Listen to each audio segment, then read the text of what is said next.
appointed by the Board of Supervisors. And then one of the things we'll do today is have an election of our officers. So our officers are elected within the council, but every council member is appointed by the Board of Supervisors. So we can start off with our roll call, Ronnie. Yep.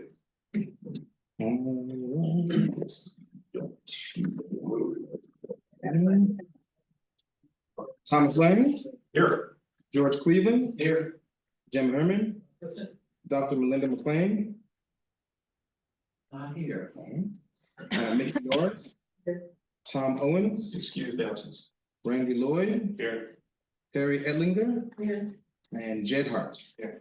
And Melinda. Hey. Here's your chair. Right here.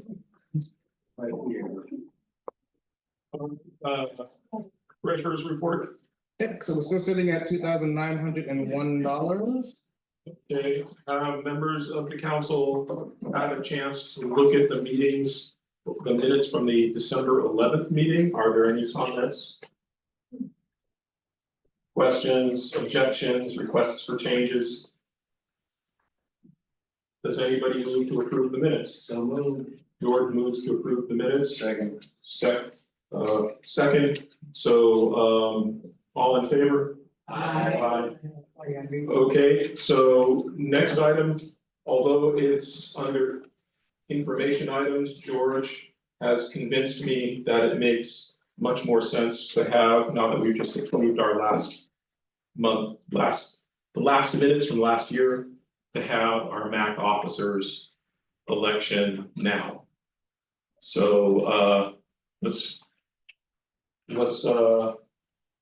we'll start off with nominations for the chair. I nominate Tom Lane. I second it. Are there any other nominations? Okay, all in favor? Okay, nominations for vice chair. I nominate George. I second. Any suggestions for alternative suggestions for vice chair? If not, all in favor? Aye. And I think that's it. We used to have secretary and treasurer, but the minutes and the treasurer's done. Ronnie's doing a great job. Ronnie really does it. The supervisor's office took over those duties, thankfully. So those Okay. are election of officers, so. all right, we're done. Congratulations. Thank you for serving some more. I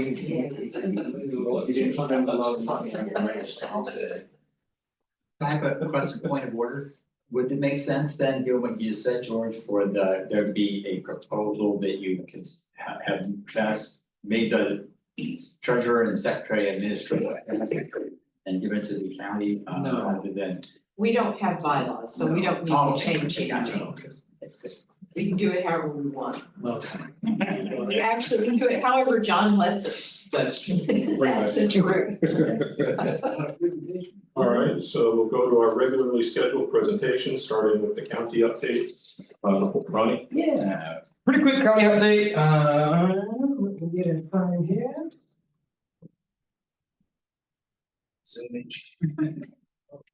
There you go. Get ready. Being back, I was battling the norocoral something virus, so. Yes, they got me. A pretty short county update. We're still working on the handful of items that were raised last meeting, and so I'll have an update on those for February's meeting. We do have something that was effective January 1st in regards to animal services. All dispatch services from Contra Costa County Sheriff's Department, that we moved to from the Contra Costa Sheriff's Department to San Ramon Valley Fire. And so while the services will not change, the number for reporting animal related incidents will no longer be the 9256 46241 number. And so it would be 925-608-8400. And if you didn't catch that, I can either repeat it or it'll also be on the newsletter that's going to be going out to everyone this Friday. So with that new number, there will be a phone tree that will prompt all callers to determine the most appropriate numerical choice for the need. And for anything emergent that needs an emergent response, you can still call 911. So that concludes my update. Okay, any questions, concerns, gripes? Update on the noise ordinance? I did reach out to Grant Farrington, who's the point person for the noise ordinance in DCD. We're trying to get their office and Supervisor Joy together to get a date and time for the next meeting. So I don't have much of an update in that regard, except for we're still working on the date and time. So what do you think would be the lead time? Month or weeks? Okay. Hopefully not a month, I'm gonna push to get something by the end of this month, but again, that's, depending on. So maybe before our next meeting. Yes. That would be great. Yeah. So I'll definitely put certain Hard state for an update on that. Question, I guess there was a proposal for a noise ordinance, what is it? So this is gonna be an expansion of the current noise ordinance that's going to be for groups 75 and under. Currently, there is like an urgency ordinance for larger groups that's above 75 people. And so we're trying to, expand that to include smaller parties and things of that nature, because we're getting a lot of feedback in regards to that, It's so. geared to the unincorporated parts of the county, which is why it's taking a little bit longer because it's not just here. Even though it was us that kind of initiated the whole process because we had lots of people coming to us saying. People making way too much noise with their music, with their parties, with their whatever. And so we've gone through the process and it takes a while because it's all unincorporated areas, Kensington, Alamo, Bethel Island, all Pacheco, all over the county, so, but it's in progress, which is a good thing, But this is like, not past 10, right? They're not having noise ordinance prior to 10:00 PM, correct? The details will come out when they make a recommendation. That's what we're trying to get is their recommendation. But a whole lot of people have been working on that from all over the county. Yeah. That's why it's taken so long. And we have people who've been in those meeting loops. So it's not about what time, we'll get all these details soon, then you can feed more, or you can go participate if you want still, right? Yeah, oh yeah. Yeah, Well, can we disagree, like if it's before 10:00? well, it's not gonna be before 10:00 Okay, that's what unless, I'm asking. Yeah. unless somebody's setting off a bomb. Okay. Yeah, the problem that people, the problem that, the problem that people were having is that their neighbors were having parties after 3, 10, 4, 2, 5 3. o'clock in the Yeah. morning. Okay. repeatedly. So, Some of them were essentially nightclubs disguised as neighborhood parties. Okay. so are there further questions for the county presentation? And Anybody on Zoom have any questions? It looks like there's two people that might have Well, that's- questions. No, that's no. this. No, that's me just wanting to get in the meeting, Well, Yeah. Michelle and Gail, those are the two people. but they're, I they know. don't have questions. I'd like to ask it. so in that They case, just have their hand down. so I would like to propose that the sheriff, since Lieutenant Holland and Deputy, I didn't get your name, Sergeant Bradenberg. Sergeant, Yes, Bradenberg. Sergeant Reaper. Welcome. Thank you. Yeah, thank you for coming in tonight. Absolutely. At any rate, since you're standing here and you probably have things to get to, maybe it would be a good thing for you to jump in and give the sheriff's office report. Appreciate that. And Lieutenant Holland, Sheriff's Office, Space Station. This is Sergeant Bradenberg. I brought her. She's our new swing shift sergeant. She's not a new sergeant, but she's new to the patrol part of it out here at the base station, so. So I'm driving around here so she don't meet you. Your pleasure. Happy to be here. Alright, so before I get into the numbers, I want to we have another Citizens Academy starting. So I brought a few flyers if anybody's interested in attending the Citizens Academy, so I can leave these here with y'all. What is that? Citizens Academy? Yeah, we're starting one up, so It's basically you go every Wednesday evening for a couple of months and you learn every aspect of law enforcement. Of the sheriff's office. So you'll spend the time at the lab learning how they do alcohol analysis, drug analysis, DNA. You'll spend time out at the range, with the guns, so you can see how we train. You'll spend time with patrol deputies, with detectives, just basically everything that we do, you get a little bit of each week. You got another one of those flyers? And those are. Oh, okay. I brought. Yeah, I see it, yeah, just curious. And so for the numbers for last month, it being December, of course, we saw an uptick in theft and burglaries and automobiles. As to be expected. We did have a couple assault with a deadly weapon calls. One was a domestic where somebody tried to run over somebody else. The other one was attempt to hit a deputy over the head with a glass bottle. We had 3 auto burglaries that we took, one on Sleetaway, one on Harmon Road, and one on Avian Way at the tobacco shop.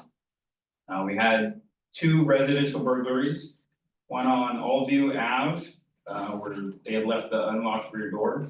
So that's how the person got in, and then one on Hilltop Drive, where the owner of the house had passed away and family lives in another state, so it had been unoccupied for about a month and then somebody broke it. So. The one on Allview also included a vehicle theft as well. It wasn't just in the house, it was also, Yeah, I think, 1 or 2 vehicles. they took the truck. They took the old, most pathetic vehicle that they had there. Yeah. But at least they didn't take Daryl, this was Daryl. They didn't take Daryl's van. Okay, it was Daryl, yeah. Daryl DeBoer. Yeah. So we had a total of 588 calls for service in El Sobrante with 71 reports being taken. And as usual, 911 calls, alarm calls, welfare checks, those kind of made up the bulk of the calls. And that's pretty much what I have for the numbers. Do you have any more information about the incident that happened on the 1100 block of Kelvin? When was that? Sometime in the game. The drug house that got raided, Oh, the shooting. yeah, Yeah, so like 4 o'clock in the morning. yeah, so it didn't look like by the time we all showed up, so whoever owns that house, it was a marijuana grow house. But it wasn't an occupied one, because there was no room set up for beds or living, right? So, but they had cameras, so people were monitoring it from wherever they are, that are running the grow operation. A car had come by late at night, they kind of scoping it out, left. Came back about an hour or so later, and they were again walking the property, scoping to do the rip. To take whatever they could, and that's when the people who run the grow operation showed up. The suspects immediately shot at the people who arrived and challenged them. They shot at them, they took off their car to down to the dead end before turning around. The people had jumped in the car and took off. And we didn't get no license plates or anything, so we have no suspect information and no victim information. Okay. So And so with the Wi-Fi or whatever, you're not able to figure out who is. the detectives are probably still working on all that part, it takes a little bit. Cause I believe the Morianos own the house, the Yeah. Chinese people. That's from what I understand, yeah. I live right behind it, that's how I know. Yeah. 'Cause I talked to some of your deputies at like 6 o'clock in the morning. Yeah. And so, telling them what I knew, but, yeah, I hardly ever see anything going on there. And there was a big RV bus Mhm. in the back, well, that has since driven off. I saw some guy fixing the door, I think the door got jammed open and. Yeah, cause we did a search warrant on it, so we got into the house, we got into the RV. and Looked for any evidence of who might be running it. So, yeah, and it's all in investigations right now, I haven't gotten an update. Because I believe my neighbor that lives on the corner and turned over some video. Yeah, he had good video, one right there, right towards where the suspects, because they were walking up that long driveway when the, I guess, owners for whatever intents purpose you can call them, showed up, and then that's when they turn around and one of them just starts shooting. So is there any questions for Lieutenant from MAC members? Any others from the audience? Yes, sir. Okay, hey, good evening, everybody. My name is Carl Lorena, and I am the owner of the house Hilltop and Manor. So a lot of emails, and you guys saw me last month. I did have an opportunity to speak to the lieutenant and sergeant before the meeting, and I wanted to commend two deputies that actually were pretty visible, and I want to commend the sheriff's department because of the fact that I'm seeing more deputies. I did hear that a couple people got pulled over from that stop sign, you know, that's been a big issue. It's still a big issue, and I don't know where to turn to. I know John had said he was gonna send it to Public Works, but I'm not really trusting the politics of the situation and how, as a community member, can we work together, even with the schools. Do anyone from West Cat ever come here so we can talk about relations between the 4 schools in the community over there? Probably not, that might not be a bad thing, Rob. I mean, we could do a community garden right there where the school is, a catalyst, and there's so many ideas and we don't have a committee. Well, I think it might not be a bad idea, maybe to have somebody from the school system come to the MAC meeting and. Because there are concerns, I mean, I think, you know, the intersection is not in there. It is, Riley, and I'll tell you, I stand at the corner because of my dog. I mean, I'm in the front yard. And I sent a picture of a West County school district employee with the label of the school district running the sign. Well, then they should be brought in and explain that, and maybe messaging that the school folks can get out to their employees and workers and everybody. And the parent, I'm thinking a safety meeting with the neighborhood. It is a safety issue, and you know, I know exactly where Carl is, because I use that intersection regularly. Yeah. It's like, some people seem to think of it as a rolling stop, and it's really not a really It's not big even a rolling stop. stop. Well, I'm being generous, Yeah. So I would say a good idea. Oh, there's 4 I would say a good idea would be to bring a school district representative Yes. to our next meeting. And that way, you know, you can, and neighbors can directly. Cause I'm walking my dog quite a bit now, and I'm meeting more neighbors that have the same issue, but they don't get online. They don't come to meetings, and I think it's super important to have the diversity of this community, cause I look, not saying anything disrespectful, I look at this council, I don't all see, white people, honestly speaking, well, there's a lot of people that don't even speak English in the neighborhood. And so how do we bring the community together to bring the issues of the community? Because part of it is people that are running. I'm thinking, let's do a public service announcement. I mean, I'm willing to help film, you know, that's the problem. if I may, we're all appointed, so it all depends upon who's applying for it, so there is. Well, I guess I gotta go out to John. Well, that's not a bad idea. Well- The other thing, you know, I know you're active in your neighborhood, so you could be sort of a point person, if you will, if you wouldn't I mind. was a point when we had neighborhood watch, which is. I know that, but I'm sure you're on, you know your neighbors, and you might be able to chat with them and say, hey, after today, say, hey, the school is gonna be at the next municipal advisory council meeting. It's the second Tuesday in the month at 7 p.m. in the library. Second Wednesday. Second Wednesday, I was close.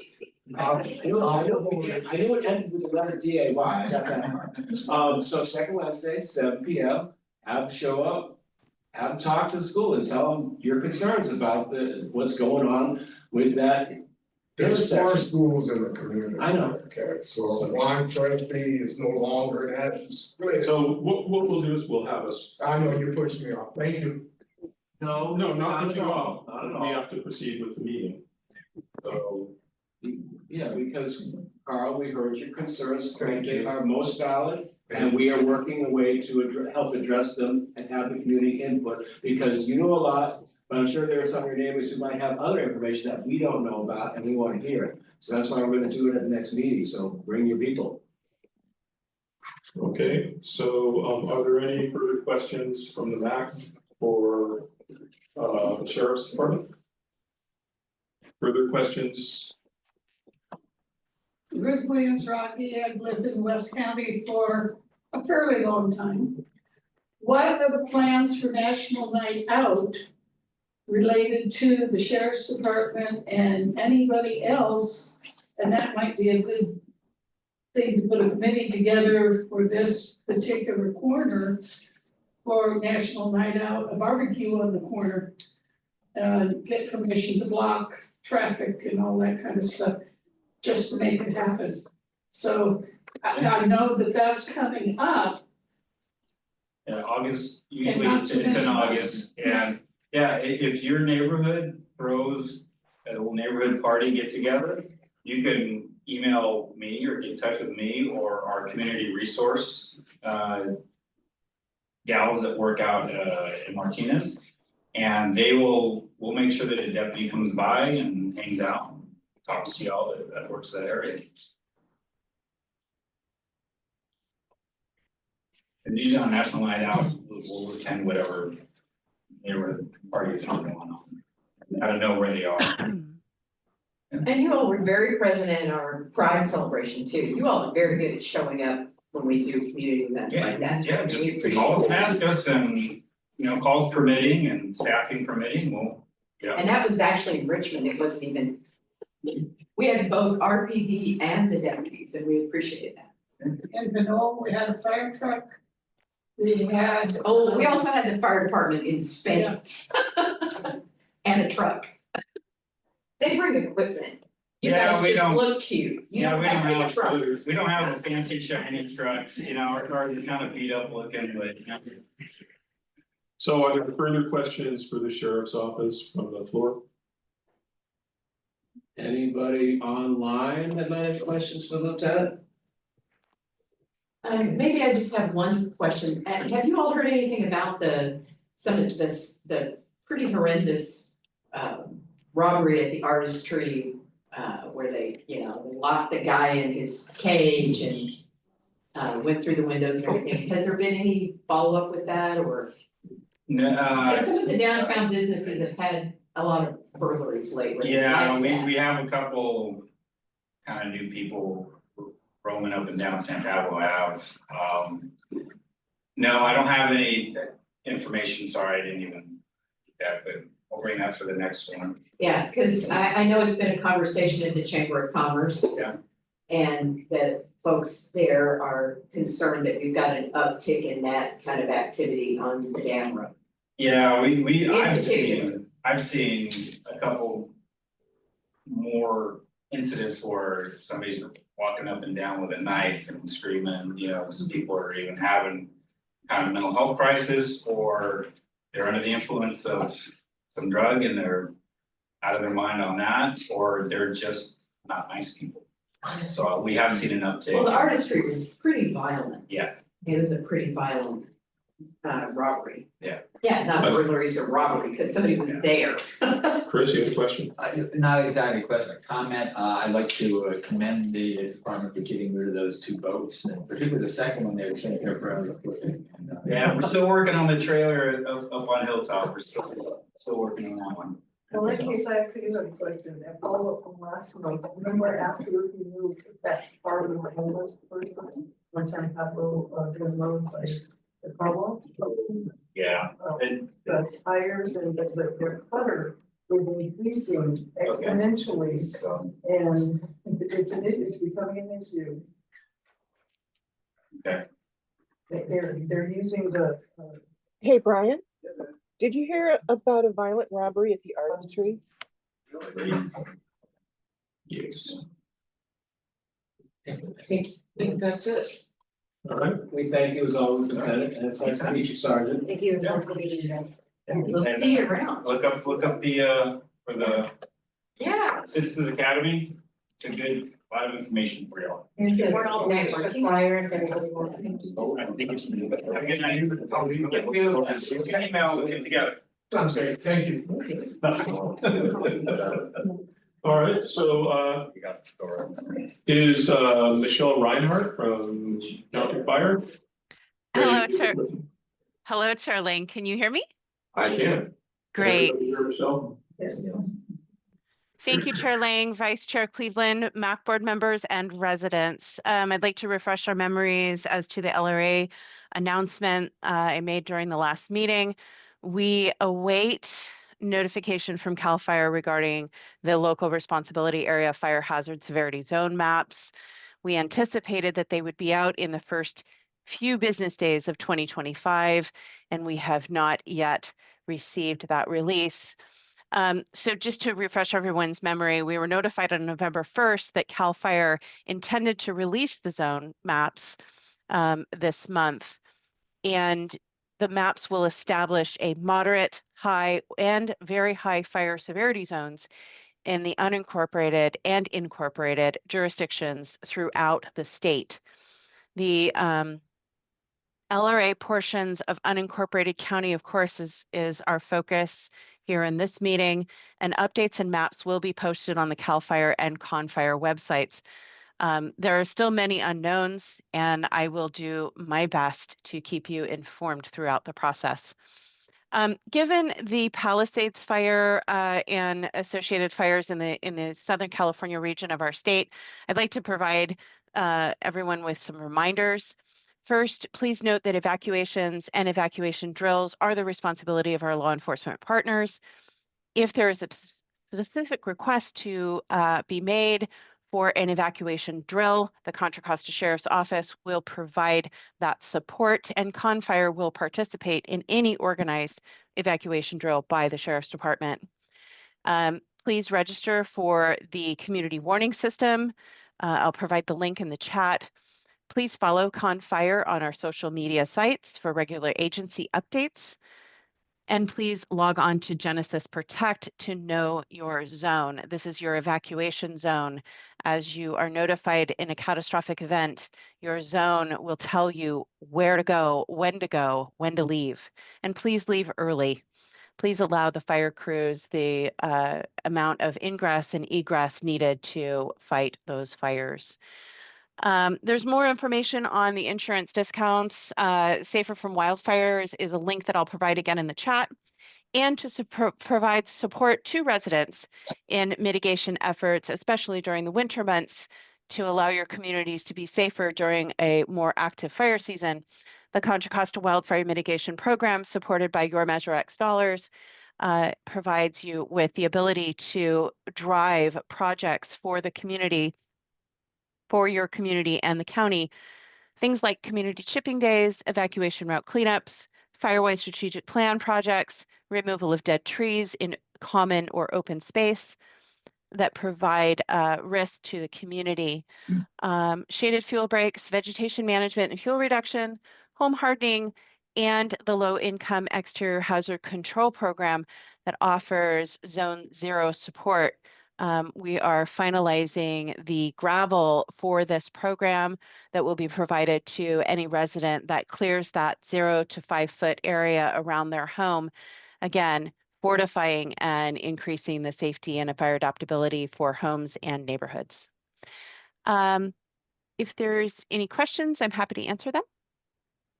We'll start off with questions from the council. Any questions for Michelle and council? Hey, Michelle, how do you apply for that free gravel? The low income exterior hazard control program is on our portal. I'll provide the link into the chat. Okay, good. The low income threshold for, let's say, a persons in the family of number of 4, your income limit is 112, 150, so that you can use that as a guideline. But the exact income requirements are on the Wildfire Mitigation Program site. And again, I'll provide the link in the chat. I have a question. Okay. Yeah, Are any of our fire, on fire going down to Southern California to help out with the efforts there? Yes, we deployed, we deployed 2 engines. Let me pull up that site. Contra Costa Fires deployed 2 Type 1 engines to the Eaton Fire in Los Angeles County. And just as, again, as a reminder, the last report was this has reached a 5-figure acreage. So over 10,000 acres and 0% contained. So thank you for that question. I guess I would be really interested to know what, you know, if you look at the efforts that we have here with, you know, our Firewise councils and the work that's being done in Confire to pre-position resources at places where they think fires are likely to break out. I wonder how different it was down there, whether they had kind of a similar uptake of Firewise citizen participation in fire prevention, and you know whether their local fire group followed a similar procedure that ours followed here.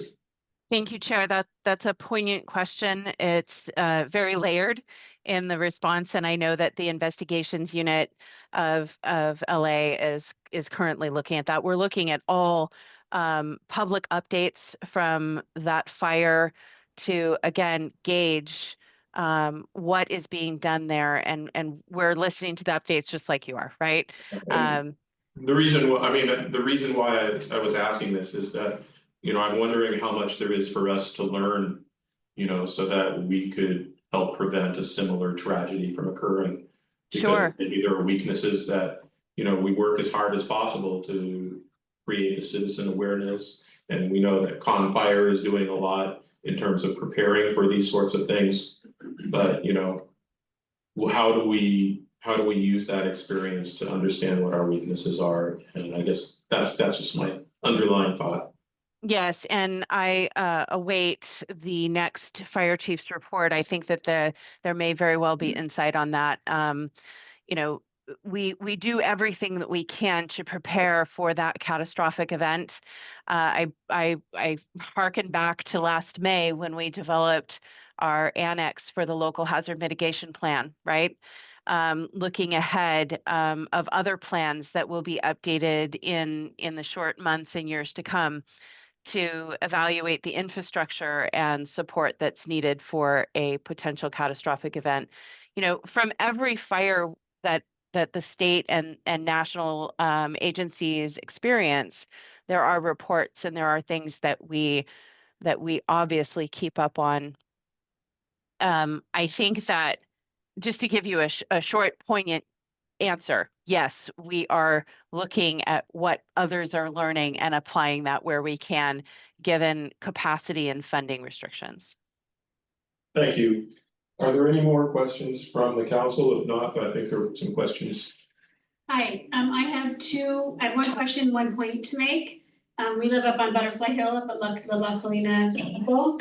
My question is, we have 2 fire hydrants in that entire neighborhood.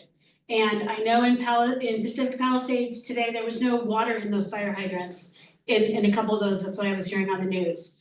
And this is a very wealthy neighborhood. So there should be plenty of funds where we don't have the funds in this area. Are you from Supervisor Joya's office? I am. Okay, so I'm just wondering, you know, we don't have funds because we're unincorporated, yada, yada, yada. Now that we know. So is Palisades. Huh? So is Palisades, it's unincorporated in Los Angeles County. Oh, okay, maybe it's unincorporated, but there's a ton of money there, so. But that doesn't matter if you're not incorporated, that's why West Hollywood became a city. I'm just telling you. No, I get that. So they're actually in the same boat we're in. Let's let her finish. Okay, I mean, but that could have been, if there's money, then there's, or the resources to go around anyway, that part doesn't really matter. My point is, we have 2 fire hydrants in our whole neighborhood, and now we know that this could be so catastrophic because up on our hill, when even it's not windy down here, it's hurricane-ish up on our hill. And a couple of months ago, we had a fire and I'm not religious, but by the grace of God, there was no wind that night. Otherwise, our whole neighborhood would have gone up in smoke. So I don't know, as the representative, if it could bring, that maybe some funds can be transferred to get another fire hydrant or. It's not the county, That's not, it's not the county, so who would do that? it's East Bay Mud. The water company. And they're not gonna do it, because they're not gonna spend any money.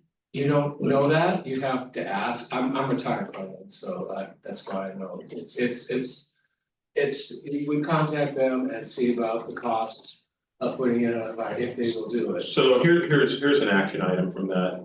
Ronnie, could we reach out to East Bay Mud, to Marguerite, and ask what resources are available for hydrants in the in the hill areas? That's an excellent suggestion. Marguerite in question is Marguerite Young, she's the board director for this ward.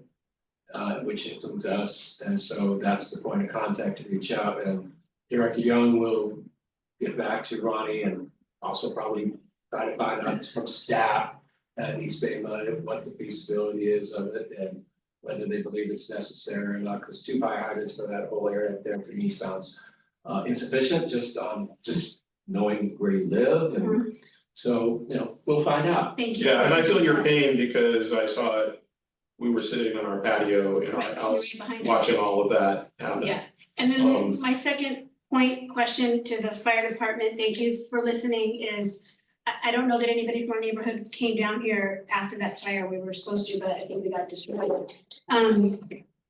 So actually, I'm glad that Joey just showed up because so there was 2 fires and the first one broke out and the fire department responded amazingly. But then there was a second fire on the problematic property that's up there.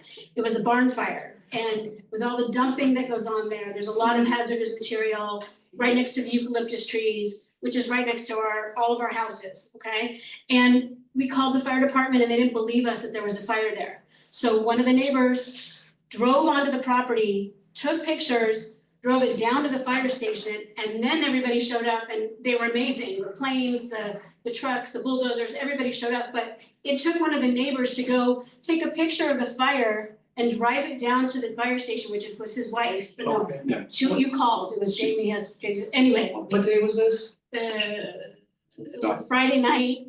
Michelle has her hand up. Yeah, Michelle has her hand up, so before Michelle responds, I'm gonna say to Michelle that we need to take a look at this and find out, because if someone is calling in and saying, hey, we've got a fire, I don't think the response from a dispatcher saying, what do you mean you have a fire? You just had a fire, I don't believe you. Well, they thought it was the other one, and we said, no, it's not there, we know there's a fire Yeah, there. okay. Cause we're all on watch duty and we all are, our neighborhood is a fire-wise community, so we're very up on fire, everything in our community. And they didn't believe it, and so luckily the neighbor's husband, and luckily there was no wind that night, but. So this would be good to hear from Michelle. Hi, thank you so much. And I can't see the person that's speaking, but I believe you're speaking on the Belgium fire. And that information has. Is that, but it was a barn fire on one of those. Yeah, so I believe that was the Belgium fire, titled the Belgium fire. And I believe that follow-up was offered to the Fireways leader, but I am happy to continue in support of communication to the leadership and back to you. I am not aware of dispatch saying that it wasn't a fire. I'm not saying it didn't happen. I'm aware that that Belgium fire was being looked at closer for access.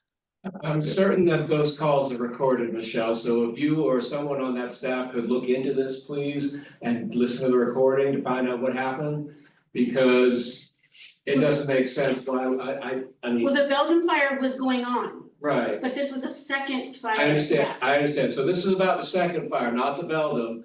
The one that came, that was right after the Belgium, a separate fire in the same vicinity, and that's where the issue is, as to whether the questioning of the veracity of the call, and I'm sure that they have those recorded, Michelle, so it'd be nice to hear. So Okay, so I have a second follow-up, so Yeah, a fellow, what happened was Watch Duty had it as the Belgium fire. But the fire that's on the other side of the hill, deeper in Wildcat Canyon. The fire was actually at One Los Arboles. Right. So Watch Duty had it at Belgium, that might have contributed to the dispatch's confusion. But we know exactly where it was, and it was on our side of the hill. Technically in Richmond, one of those arborists is technically Richmond, to be clear. I'd like to make a suggestion. Audra, if you could provide your contact information to Ronnie.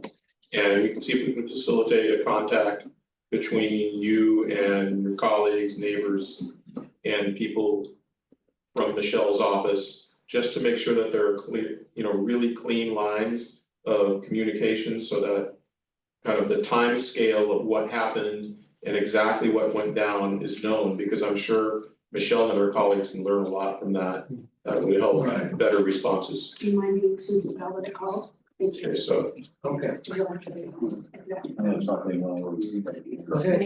Good. What are the chances that we could get some kind of work detail going like we've had in the past what in regards to the houses on the or both of the utility road parallel to Los Arboles? Those trees are just completely. So are you talking about the one that's in front of Whale Ridge? I'm talking, when you go through the gates, we have two roads. You have Los Arboles and then you have another road that's right next to the houses there. And you have a bunch of trees there that they're way out of control. I think everybody knows that. Who lives here. In the past, if I can finish, in the past, we've had these work groups, we go there, we go out there and go ahead and clean up and do something. I'm happy to do it. But this is only when they offer that.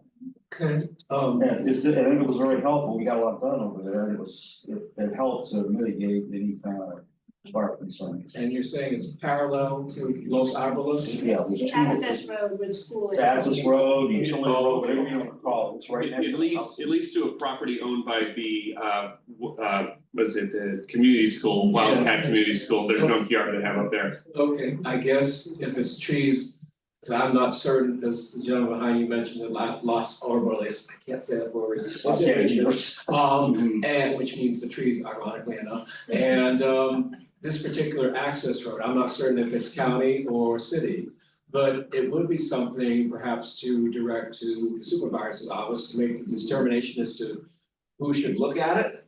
And who should recommend what remediation needs to be done, because it sounds like a fire hazard to me. Huge fire hazard. Very serious. We've been in contact with the school that owns it. They don't have the funds to take care of it, blah, blah, blah. Maybe not saying that.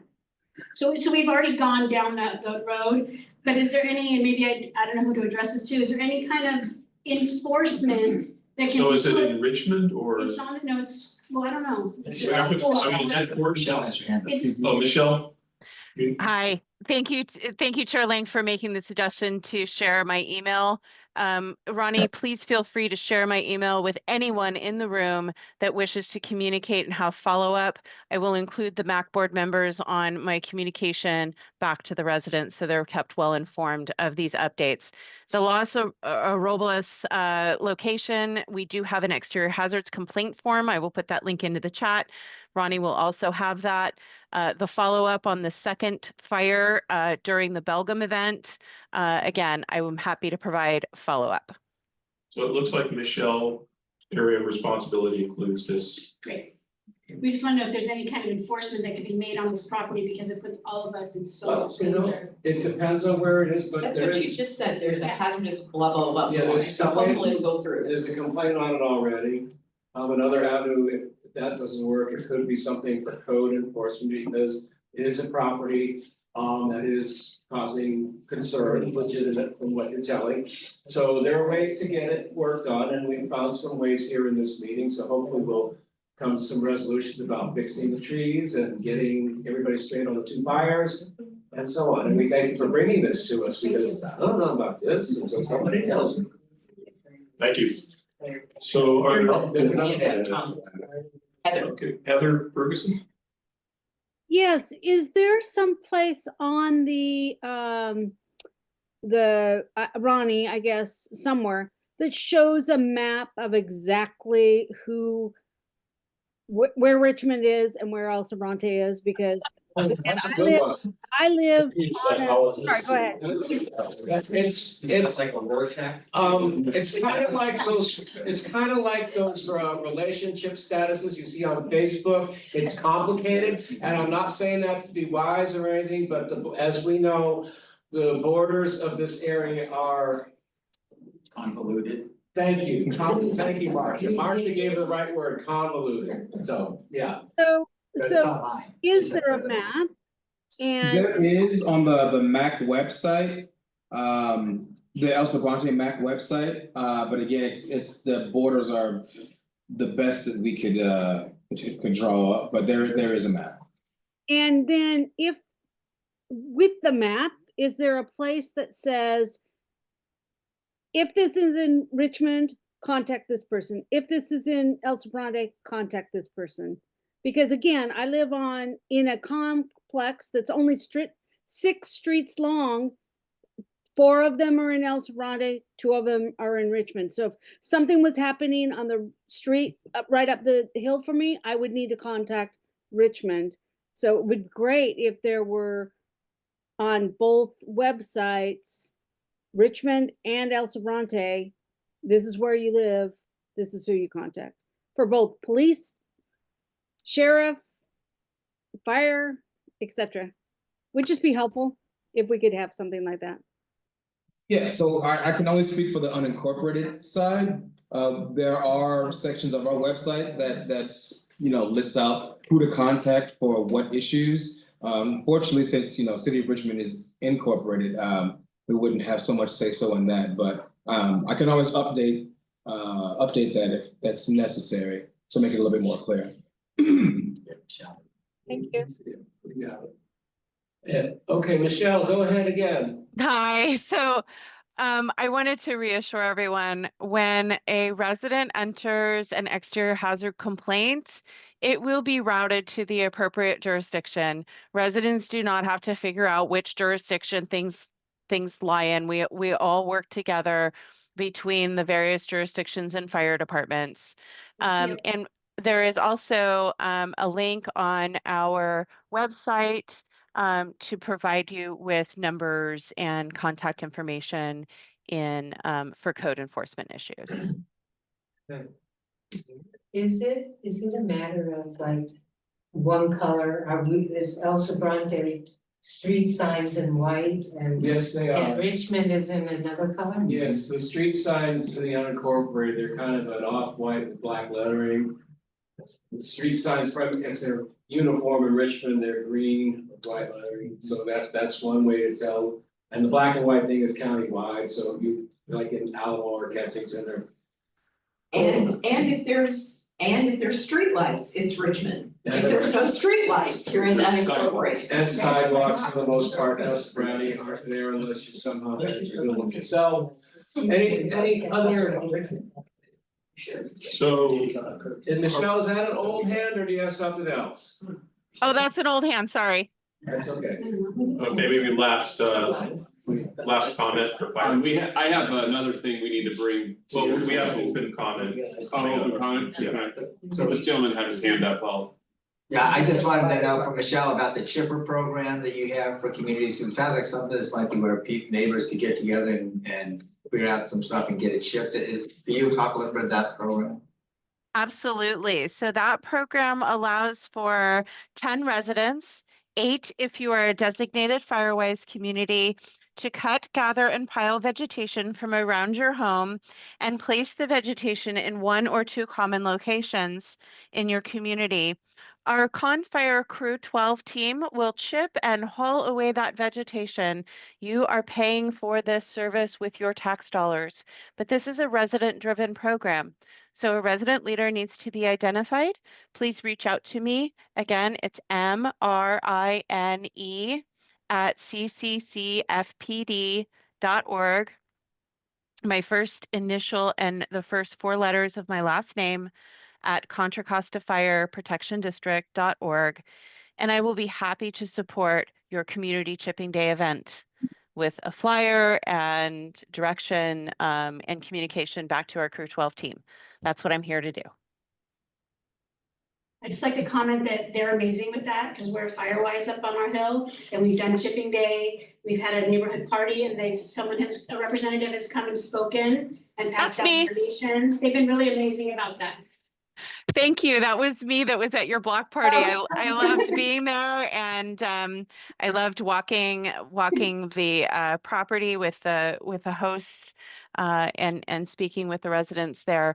Those sorts of events, I am always willing to add them to my calendar where my schedule allows, and I look forward to the next La Colina neighborhood block party. Thanks, Michelle. So Can we move on to another topic now? well, Or- that's what do. we have our Okay. procedure and we move from Okay. agenda item to agenda item. So I just wanted to make sure that we are done with Contra Costa Fire. Yes, we are. In that case, Michelle, thank you so much. Thank you and all of the people in Con Fire for keeping us safe. We really appreciate what you do and we appreciate that you're here for our meetings. Thank you for the support, and likewise, I appreciate all of the residents' time to come and tell us what we need to be doing to serve you better. Okay. So thank you. So the next item in our agenda is, I'm sorry, Michelle, so you can email Patty, because you already have contact with our Firewise person. Absolutely, I look forward to doing that. so the next item in our agenda is public comment. So these are items, basically neighbors, people in the community, 2 minutes or less to bring, 2 minutes to bring up an issue. MAC members. MAC members, et cetera. But I sense that there's something going on with the La Colina neighborhood. Yes. And Can I get my stuff out the way before you? Sure, go ahead. Over here, okay. For those who don't know, well, you were here, you all know who we are, but anyhow, I'm George, I'm the vice chair. I have 4 things for public comment. First one, believe it or not, this is the 5th anniversary of the first meeting we had in the reconfigured library. 5 years ago was the first time. That's pretty cool. Something I didn't ask when the supervisors report the status of whether else is gonna resurrect its zoning and planning subcommittee. We were talking about stuff later this year, Melinda mentioned how wonderful the sheriff's office was for our first ever prize celebration last September. We're gonna have it again tentatively this year, 2025, tentatively September 28th, and tentatively we're gonna start planning it in the next week or 2. And the last thing that I wanted to bring up is, I'm retired and I was looking for something to do and I found it. It's the Contra Costa County Civil Grand Jury. Every you might see these reports that come out, you might have seen one about the community warning service, you know, about all the fun stuff that Antioch is going through. Well, I know they're always looking for citizens, the term is a year, it runs from July 1st, basically like the fiscal, July 1st to June 30th. I am on it. The application process for the next year's term, well, the 2025-2026 term has started. And they're looking for applications because they want cross representation from folks all around the county, from here all the way out to far east like Byron. And I just wanted to read a little brief blurb and then I'll shut up. Contra Costa County's grand jury consists of 19 citizens. A new grand jury is impaneled each year. Grand jurors are officers of the court and function as an independent body under the guidance of a superior court judge. Apart from the investigation mandated by the California Penal Code, which is actually looking at the condition of the local jails. Each county's grand jury decides what it will investigate. Investigation may be initiated in response to letters from citizens, which is some of the things that we're working on. Also from newspaper articles and personal knowledge, same. And issues of concern can be referred to grand jury for possible investigation. There's forms at the court's website. I would just type in Contra Costa grand jury and that'll get you where you need to go. And I encourage people to take a look at it and potentially apply for it and let your various friends and family that you know and love in this county to get involved as well. And that's all I have to say. Yeah, I just want to quickly follow up with that before we get to the other open agenda items. There's a whole section in the county webpage. It's regarding volunteering for county commissions. I volunteer for the area committee on aging. And we do all sorts of things to help seniors. So I go and I give osteoporosis presentations at senior centers, and that's one of the things I do under this committee. But, we review proposals for senior services, all sorts of things like that. It's not just that, there are a ton of different committees, and if you're retired, if you have some time, if you're not retired and you have some time, it's a great way to serve your community. Yeah, grand jury is an application process, so you can apply, you might get selected, you might not. And then there's one other thing that I forgot to mention, I'm so sorry. I also volunteer for Meals on Wheels. And that's all in this county, in West County, all around. And we have drivers and we could always use more, so you can look up Meals on Wheels and get in touch with them. The point person for this that you will talk to is Nelson Brownie Russ. He's actually my neighbor, lives down the street from me, and he and his wife are heavily involved in it. We can always use more people, so that's it. All right, so if there aren't any further comments, then I think why don't we start off with kind of our first discussion of Alright, hi, my name's Joey, I'm here on behalf of La Colina Hill, the neighborhood group. Got a lot to say here, so I'm gonna read this, this is from a neighbor of ours who discovered recently that some development happening on La Cima is not a house being built, but actually a parking lot. She says, when I asked 3947 La Cima, lot with red fence owner if he was going to build a house on his lot, he told me he was going to build a parking lot. He currently has a white small earth mover / bulldozer not allowed to be stored on his property that can be seen from down the hill from his property.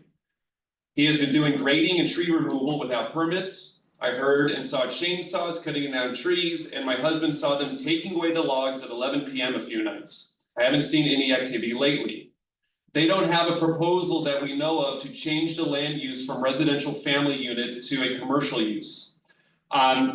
And I know this too. Yesterday, I submitted a complaint to code enforcement.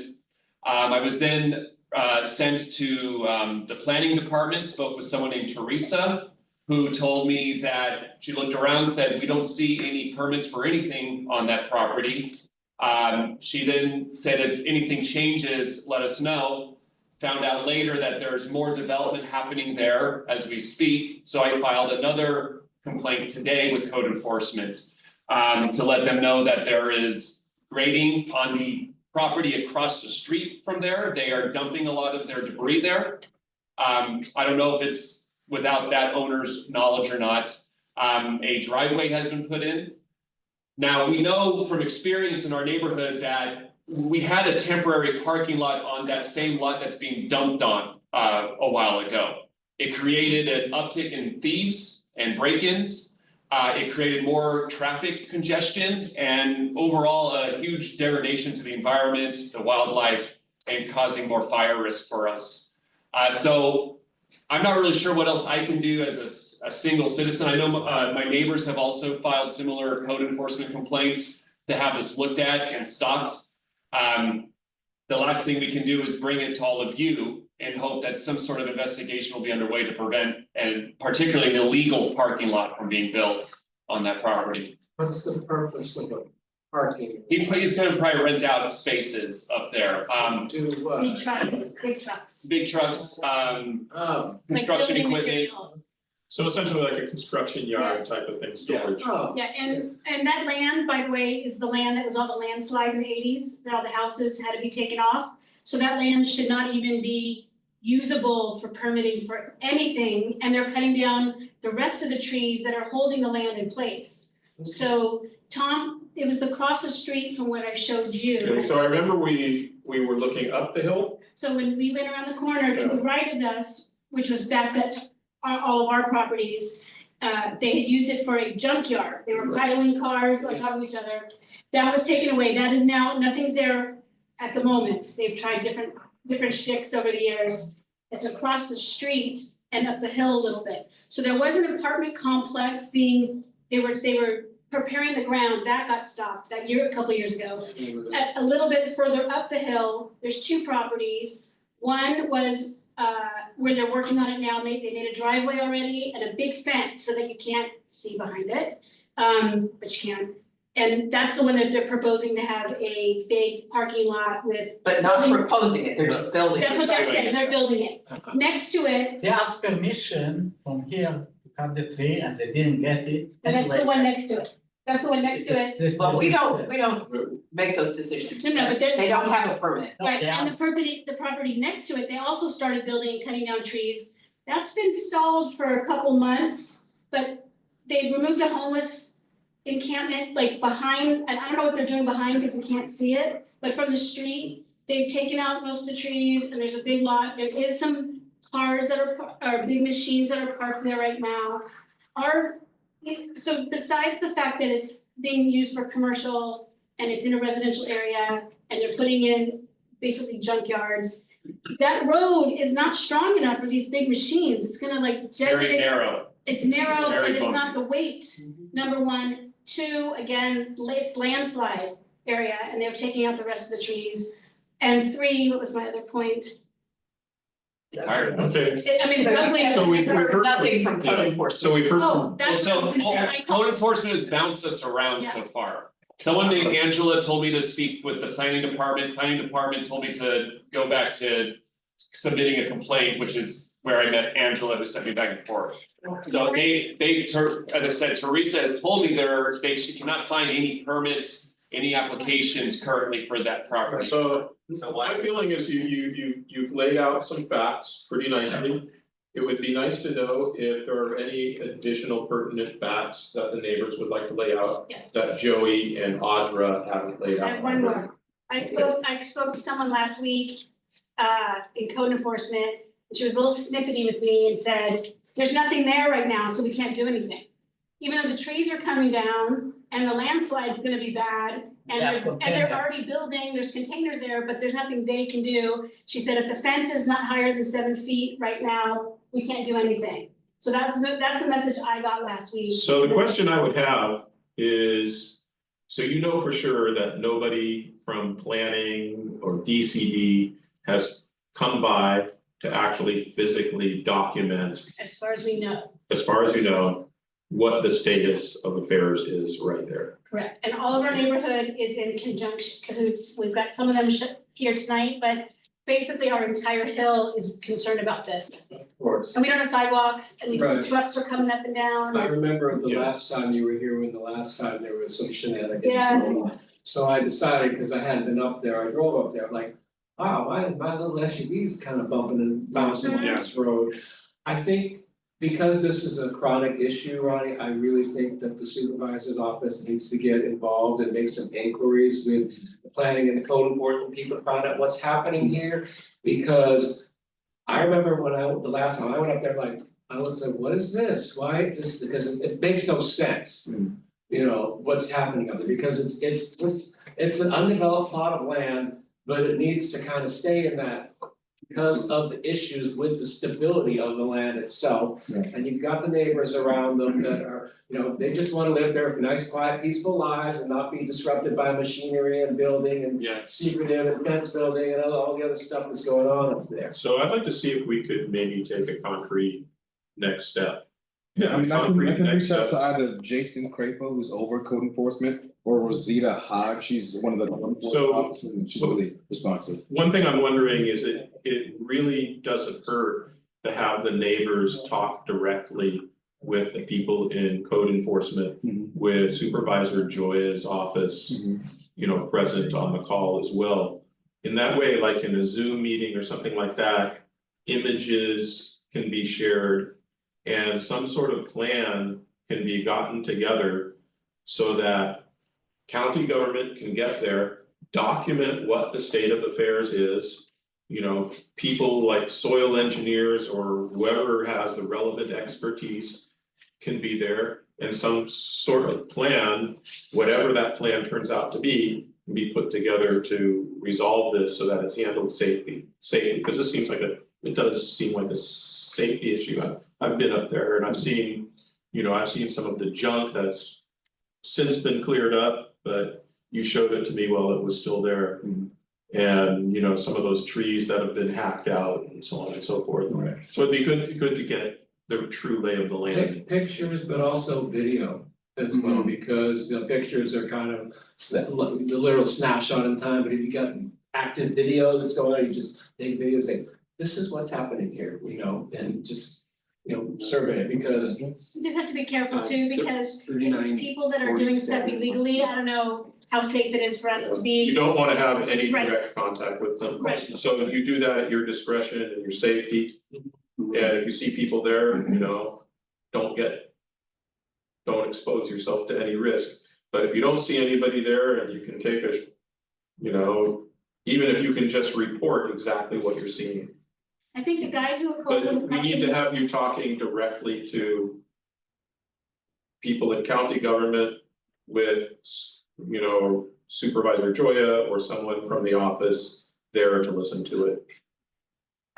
I think the guy who ended up buying the property wants to do something with it, cause he bought it, thought he could, oh, it's this land, I can sell all this land. And, you know, for a while there was build your dream home signs and like, you can't, anyway.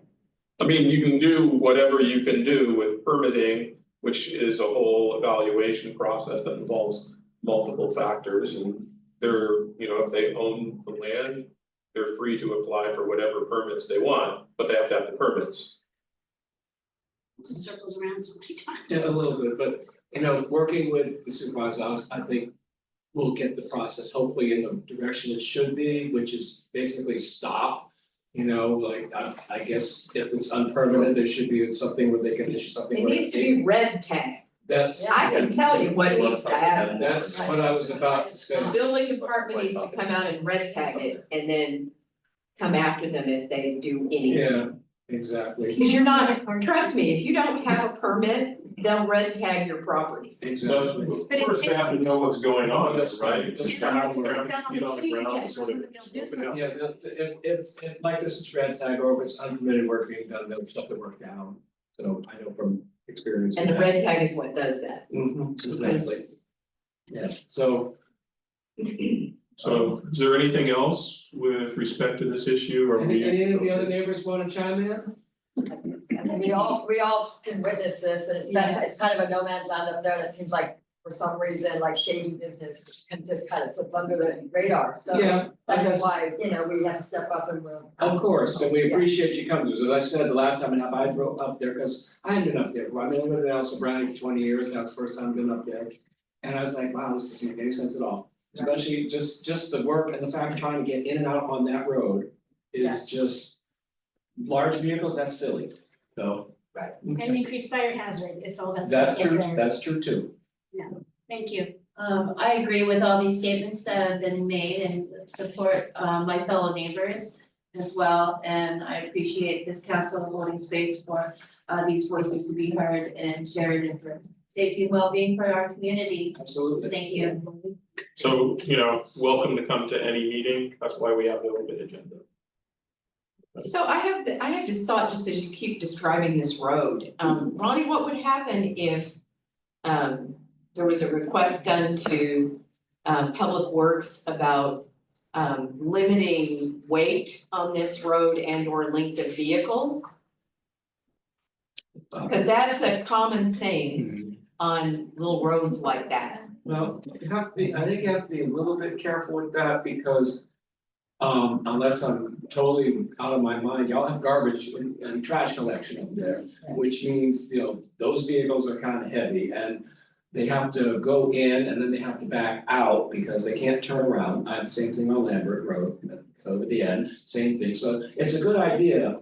But yeah, you know, we have to be careful only because they do need those vehicles up there and also. Fire, you know. Well, but the point is that it doesn't ban fire truck Oh, I from getting know, up there. I know. The point is that you can't drive large trucks on all roads. This is true. And that is a thing to be looked at perhaps and have code enforcement look at that road. There's also legit neighbors in the corner there that if they wanted to, you know, renovate their house or something, we wouldn't wanna stop something like that for them, that's not. Well, Very- we're talking about very large trucks. I mean, when they do this, it's usually, I think it's worth looking at. It couldn't hurt, you know, because we're looking for, It's not safe. you know, we're looking for solutions to the problem, and that's, you know, Melinda, it's an excellent suggestion, it just needs to be looked at to see how it works. And if they're trying to build a parking lot for large trucks, Yeah. that would stop that like that. Thank you all. Somebody's trying to talk online. Yes, so there we go. What's Okay, happening? any other? Okay, Vicky has public comment. Yeah, I'd like to request that in the minutes that we document some of these discussions so we know what, so we can kind of track what's been brought up at these meetings. Because right now, looking at the minutes, they're kind of sparse and nothing about Well, the what's minutes, been discussed in the various, a lot of the categories.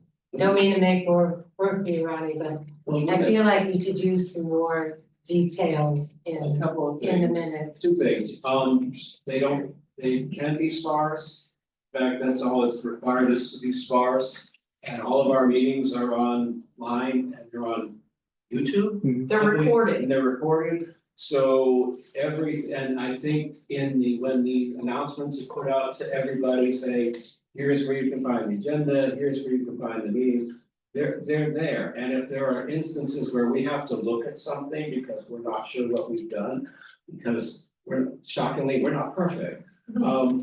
If we, you know, we can look at those meetings, find the information, everything that the Lacima folks have told us today is recorded, it's in the minutes, and what Ronnie could say, if he wanted to, was that we had a robust discussion about the issues facing the Lacima Hill folks with their unpermitted neighbor, or something of that nature. Yeah, I don't need super details, I I'd know. just like to track what we've brought up in these meetings a little bit more without. I mean, we sit through these 2-hour meetings, I don't wanna have to go back to the recording again and sit through it again, so if there's some Well, general I think what we comments could or do is subject matter. maybe, well, let's follow it up this way. We can have in the meeting just a single bullet point, the time this general issue was discussed. And then if you wanna look at the details, you just fast forward and then. Yeah. There are timestamps also in the Yeah, the minutes have timestamps in it, so that helps too. So you can find the specific, you can fast forward the specific area of the agenda. So, But if we can come to the meeting and know that something was discussed already without having to review the minutes or the meetings before we get here, it'd be kind of helpful to at least just track what we're doing. I think maybe a simple game. Yeah, simple bullet points are fine. fair enough. So unless people have an additional public comment, maybe we can move to the next item, which would be information items. There don't seem to be any discussion items. I have information. Okay, so we have a few of them here bulleted, but why don't you go ahead with your information item first? So my information item is that the church I serve, the Good Samaritan United Church of Christ, will be celebrating its 75th anniversary on April 26th. And we will be in that building or I'll be dead. So I'm just telling you, that's where we're at. On the 26th. Yes, by the So your 26th, new- we'll be Your here. new building, So we are aiming for March to open the Good Table. Oh. Now, what may happen, and a lot of this has to do with East Bay mud dragging their feet. No, say it didn't happen. We may look for temporary occupancy, we might be able to like get the church in and then the cafe, or the nursery might manage to get permitted first, we're not sure. There may be some temporary activities before we get fully occupied, but March. And the church anniversary will be April 26th, and we hope that by then we will really be in building. So as a brief report about what's happened, I know, it's a lot. We now have paint everywhere, Gavin and I got skylights in our offices today. The kitchen floors are curing. The hoods have been done. One stove is on site. On the 13th, we're gonna begin the ADA exterior work. So we're really beginning to make progress, and I just wanna give a little shout out to Robert Dopp of Treasure Construction. He's a local guy, lives in Sherwood Forest, and he's moving it forward, and we are so. Robert Dodd from Treasure Construction, Dodd. Robert Dodd. So anyway, I've been literally for 5 years wanting to make this announcement. So, and the last thing that I'll say is, thanks everybody for the holiday night market for PJ, that was really wonderful. And I think people had a great time, and it was a lovely event all around. And thanks to Heather up there, who's part of our Shed Extended Good Table PJ family of organizations. I think a lot of people don't realize we have 5 nonprofits on that site, and that's a lot. Okay, I'm done. So any Mac. I think I see that. I'd like to add, I've been tangentially a part of the Shed in the Triangle Group. And the parking lot is going to be paved. Yes. You won't trip over the gully where the paint is. It will eventually be paved, yes. There's a lot of ADA work that has to happen before we can get to the paving. The paving will be at the very tail end of that large project. We have to, the hill, it's like, believe it or not, it's like a 1/2 inch off. So we have to redo everything. Because the 1/2 inch in ADA is. So visit the farmer's market. Yes. Know where you can park when you come to any event. The night market was fabulous. And the Shed Marketplace, Makers Market, where crafters of all kinds have had things. It's gonna be closed down for about 4 weeks while asphalt, dust, and everything is happening. Yeah, yeah. Well, we have to move everything that's in that front parking lot to the back. There's a lot to be done, so. We always are delighted when people come to our last Saturday work days. We won't be doing one at the end of January, but we will at the end of February. And it's also a time when you can get a tour and see inside all the things. Sometimes it looks like nothing's happening, but actually inside the building, there is a lot happening. So anyway, I'm done. Thank you. We have a hand up online from Ms. Ferguson. Go ahead, Ms. Ferguson. Yeah, and I would like to also thank Sam of Planting Justice for the night market. I was at, before this meeting, I was at the Lake Ridge Athletic Club, and people were telling me what a great event that was. So yeah, we really want to support them, and it was a lot of fun. So thank you. Keep trying to get Sam to move back to El Sobrante because we love him. Okay, so the next item on the agenda is we have a set of bullets. The first item is the 2024 MAC annual report. If there are any comments, questions, objections, basically this is something that originally, Ronnie and I worked on in response to a county questionnaire. And then our draft is sent on to George and I believe to Nikki. For further comments, checking to see if we had left something out. And so just folks, if you've had a chance to look at it. And if there's anything that's been left out that you feel like needs to be added. Please, I do want to add that the annual reporting was due in December, so while we can speak on it, it's already gone, it's going to the Board of Supervisors for approval. It's done, gone. Yeah. if there's something we missed, I mean, it's still good to know about it, even if it's not. Yeah. Something that can be changed. It was a good point, so. It's kind of strange they would want to do it in December because the year's not done with that meeting in December, but that's the power, we'll let them do that. So, okay, well, that's good. Motion to accept the report is read.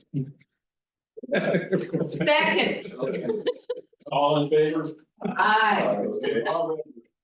Because I always forget, that's a great motion to make. So our goal. We read it. No comment. Okay, next item, goal setting for the 2025 year. You know, they tell me about goals is that you should set goals that you can control. And I'd like to set a goal of having a noise ordinance, but that's not something we can control. True. But, you know, it But we doesn't. can keep pushing on it. Yeah, it right? doesn't hurt to have that as a goal, you know, our goal should be to have our continued monthly presentations. With the aspirational goal of having CHP show up on occasion. So because we know why they can't, because they are extremely busy and extremely short staffed. And of course, continue to have the presentations, you know, when needed from my former employer, you know, East Bay Mud. And what else? Fire. Here's Fire is very actually my goal for the whole year for me. I want to hear what is going to happen about emergency services in West County, emergency medical services. Okay. And I've been asking for some kind of report, some kind of whatever, some kind of plan for months. And nobody seems to have any ideas. It's like Doctors Hospital closed, the battle was lost, and nothing else is happening. And we're still having problems, even though they made it better, with ambulances being backed up at Kaiser Richmond. People are, you know, dying on the street. I mean, literally, I just would like to hear some kind of plan from public health about recommendations. I get that this is super hard to solve, but we don't have enough emergency services in West County. Okay, any other goals from council members? Anybody on the end? Mickey, do you have any goals? I'd like to see more signage in town for reminders or some artsy kind of signage, things like that to remind people about not littering and dumping and things like that. I'd like to up the involvement of the community. It'd be nice to have the involvement of the community in our meetings and whatever is going on here. To some way of communicating better maybe with the community. Maybe get some kind of community bulletin board, digital or hard copies, or a way of communicating better with the town, with the residents. So I'd like to see continued sort of pressure on the noise ordinance and on the direction forward for the public park, whatever that happens to be, even if we can't achieve it, at least to know we're marching along that. What is the status of that noise ordinance? The last time I was here, we were trying to talk to other entities. That's already, Ronnie talked it's, about it earlier. the wheels of government are. Let's recognize this gentleman first, because he Okay, has. I'm sorry. Yeah, the only other thing I have besides the fire problems are the speeding on Lockwood. Oh, on Lockwood. It's a narrow road, there's no sidewalks, And of people course- are walking, and it's been mentioned before, it's worth mentioning it again. And of course, because it's so It's steep. it's a constant problem, Yeah. It's there's very- no sidewalks, and they have to walk on the street, And but it's and also- people speed. And it's very challenging because the street is so steep as Mm-hmm. well, so I think it's not so much that people are intentionally speeding. Maybe it is, I would hope not, because that's crazy on that very narrow street, but I think also it puts a lot. It does put a lot of stress and strain on the brakes. So I don't think that they're doing it on purpose, I would hope not. But, you know, I mean, that's something that you They just should bring. drive in San Francisco, they get over that, you don't have to speed to get up a big hill. No, they're coming down. They're coming down the hill, that's the. And if you speed coming down the hills, people die. Yeah. Everybody who lives in the city knows this. Yeah, so are we good with these items? Yeah. Good, let's And we can, go. and we can across all these, add more if we remember, if we think of something, we'll just email you or. Well, what I noticed that you didn't put in that we accomplished last year is that we actually got a public art policy adopted by the county. Well, And that means that the beautification committee can do a lot of things that we couldn't do before. this is true. And that was actually a major thing. No one else in the county was even fighting for that. We forgot. So that empowers beautification to do things they couldn't do before. Chris? Yeah, my input things I would like to see is I would like to see implementing that by getting some more murals out, at least one more mural over the coming year. Also, I would like to see the MAC get more interaction with schools and benevolent associations in terms of presentations at meetings and talking about coordinating projects between those groups and the schools, especially if you can call the school people to come to a meeting over whatever that issue was, why not just have one that we can talk about some of these other things about the trash on schools and stuff like that. So I think, I didn't know you could just have some people come from a school like that. And the other thing is I would like to see the signage, at least one sign is knocked down. I know this isn't the purview of the MAC, but. Well, it's this change. beautification. Yeah, but it's like, I think that would be something that's nice to see done. You're already on the subcommittee for that. There you go. And hence I'm proposing that these are things I would like to see. And now with a public art policy, signage, all those things can happen. Right, so I'd like to propose that we move to our last agenda item, which is subcommittee reports. Probably award winning. Yes, we are going to. And I just want to, I want to say eventually when we adjourn, we should adjourn in honor of Citizen of the Year, Terry, and then. One of our members was elected Citizen of the Year. Go ahead, Vicky. Okay, so I'm representing the award-winning Business of the Year, even though we're not a business. I guess from the organization of the year, the Green Team is being recognized at the Chamber of Commerce dinner on the 25th, so that's exciting for us. And we're happy to know that we have the support of the chamber that also wants to start raising money or designate money that they're raising to our efforts to beautify our town. So that's a nice thing that's happening. So our next cleanup is January 18th, and it's going to be dedicated to Martin Luther King's National Day of Service. And so if anybody wants to get involved in and do something for your community for this National Day of Service, join us at our next cleanup at 10 o'clock here, January 18th. In the parking lot here where we will be giving out, signing in, giving out equipment, finding a place to clean up.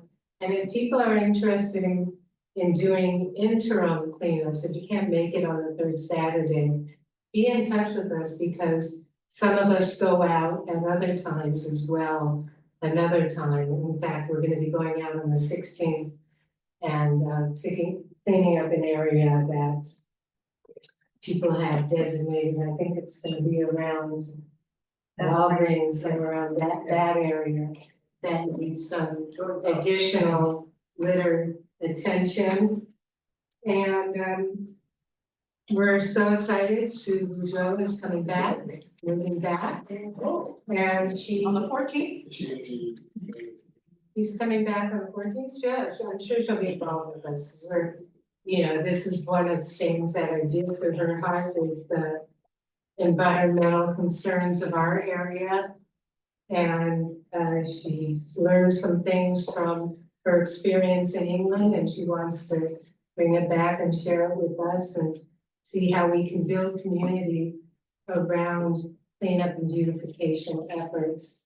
So we're excited to have her back, and she also wants to be networking with the schools around this as well. So, yay, that we're having Sue coming back. And I think we're gonna start eventually, maybe in the next, maybe another month from now, start planning for an Earth Day event here at the library again.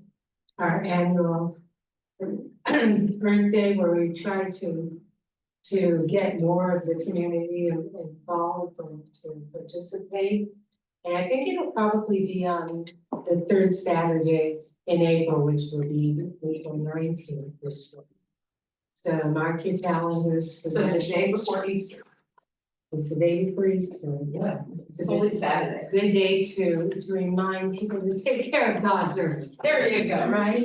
There's a And word. so, hopefully people will, get It's the involved. day after Good Friday, yes. Okay, whatever, it's the third Saturday, so it makes sense to have it that day. And Earth Day is generally, I believe, April 22nd, so we try to make it close to that day, as close as possible. I'm glad you chose the 19th and not the Well, 22nd. Chamber dinner. Chamber dinner, Getting the recognized. 25th, yeah. Oh. Yeah, so if you don't have your tickets yet, you should get your tickets. Yeah, because the deadline for that is January 18th for getting your reservation in for that dinner. And is there something else I'm missing about the green team? We don't have a subcommittee meeting set up, but once Sue gets back, I guess we'll start talking more seriously, because we want to step up what we're doing. And I in want to this see if town. we can try to do some crosswalks, paint some crosswalks. Ooh, that's interesting, and Remember the stuff I showed you from Fresno? Yeah. At difficult corners, Fresno has painted art things in the crosswalk, because it slows not only cars down looking at it, but also people crossing. And it's been a technique for slowing down traffic in places without having to put flashing lights and everything else, you just put art. You know what an amendment is? Yes, I can find that all. is that something in the art, Well, we would need to, Yeah, we okay. would need to, the art, now that we have a public art policy, first of all, we can follow that, and I'm sure we have to get a permit. But I think it would be a very great project, and we could start with this intersection right here at the dam road by the library, where pedestrians are nearly killed almost every day.